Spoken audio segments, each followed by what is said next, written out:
Bakı qoşuları demişkən, Bakı qoşuları vurğuladığınız kimi çox xüsusi bir məqamdır.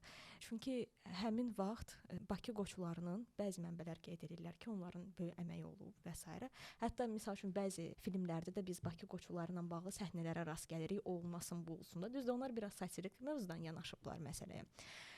Son belədir ki, sizcə Bakıda Bakı qoçuları, ümumiyyətlə qoçular həqiqətən qoçuluq eləyirdilər, yoxsa onlar elə millətin əsli yandaşları idi? Yox, bu məsələdə biraz bizdə fərqli baxış var. Biz ya qoçuları tamam pisləyirik, Sovet dövründə olduğu kimi, ya da onları ideallaşdırmağa çalışırıq. Xüsusən son vaxtlar bu tendensiya var. Bəzən qoçuları biz hansısa formada ideallaşdırırıq, onlar qəhrəman falan. Onlar qoçular o dövrün həmin 19-cu əsrin ikinci yarısı, 20-ci əsrin əvvəllərinin reallığı idi. O cəmiyyətin tələb elədiyi bir məsələ idi.